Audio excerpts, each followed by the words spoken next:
Corona virus को लेकर पूरे दुनिया भर में अलग अलग तरीके के शोध हो रहे हैं। कोई बता रहा है कि कोरोना वायरस को चीन की एक लैब में बनाया गया, तो कोई बता रहा है कि इस कोरोना वायरस के साथ सारी चीजें जुड़ी हुई हैं।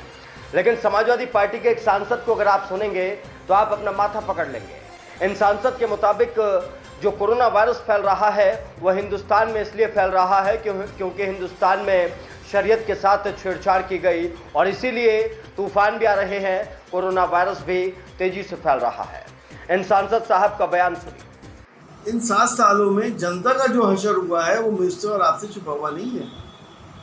जिस तरह से नाइंसाफियाँ हुई हैं 7 सालों के अंदर, जिस तरह से डिस्क्रिमिनेशन हुआ है मासेस के बीच में, चाहे वो नौकरियों का मामला हो, चाहे लाइसेंसेस का मामला हो, चाहे और भी बहुत से मामलात हो, कि उसके अंदर जितनी भी नाइंसाफियाँ हुई हैं, चाहे ऐसे कानून बना दिए गए हों जिसमें शरीयत के अंदर मदाखलतें हुई हों, चाहे ऐसा कानून बना दिया गया हो जिसमें दुनिया के सबसे बड़े लोकतंत्र में पर्टिकुलरली एक कम्युनिटी को कह दिया गया कि उनको नागरिकता नहीं मिलेगी, यानी कि मुसलमान को नागरिकता नहीं मिलेगी, बाकी सबको मिल जाएगी। तो ये जो नाइंसाफियाँ हुई हैं उसकी एवज में आपने देखा कि हमारे देश के अंदर आसमानी आफतें कितनी आ रही हैं।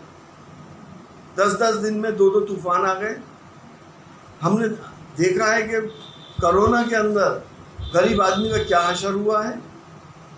हमने उस गरीब को देखा है जो 2 जून की रोटी लिए पटरियों के ऊपर जा रहे थे और उनकी लाशों के टुकड़े हमने देखे हैं। देखिए, हम और आप और चाहे हिंदुस्तान के ज़्यादातर 99% लोग ये मानते हैं, हम सब धार्मिक लोग हैं, हम ये मानते हैं कि दुनिया का चलाने वाला और दुनिया में इंसाफ करने वाला कोई और है। अगर ज़मीन वाले जब इंसाफ नहीं करते तो आसमान वाला इंसाफ करता है, और जब वो इंसाफ करता है तो उसमें इफ़ एंड बट नहीं हुआ करता। आपने देखा नहीं पिछले दिनों क्या हुआ है, लाशों की कितनी बेहुरमती हुई है, कुत्तों को लाशें खानी पड़ गई, दरिया में बहा दी गई। आपने देखा नहीं कि शमशान घाटों में लकड़ी तक नहीं मुहैया कराई गई। आखिर कौन सी सरकार है ये? क्या सिर्फ बड़े लोगों की है? मल्टी मिलियनर्स की सरकार है, गरीब का कोई हक नहीं है यहाँ पर। वहीं समाजवादी पार्टी के सांसद का यह बयान वायरल होने के बाद बीजेपी के नेताओं की भी प्रतिक्रिया आई। बीजेपी के प्रवक्ता मनीष शुक्ला ने कहा कि समाजवादी पार्टी अपने इन सांसदों के फतवों के जरिए आजकल चल रही है और 2022 में भी समाजवादी पार्टी को इसका नुकसान झेलना पड़ेगा। कांग्रेस और समाजवादी पार्टी शुरू से ही धर्म और जात के नाम पर समाज को विभक्त करके कुर्सी का खेल खेलती आई है और आजकल तो समाजवादी पार्टी फतवों के आधार पर चल रही है और ये फतवा और कोई नहीं, उनके सांसद और विधायक दे रहे हैं। एसटी हसन ने कहा कि पिछले 10 दिनों में जो तूफान आए हैं वो शरीयत से छेड़छाड़ के नाते से आए हैं। तो विश्व के अन्य देशों में जो तूफान आते हैं, जो समुद्री तूफान आते हैं या अन्य जो प्राकृतिक आपदाएं विपदाएं आती हैं, उसका कारण क्या है?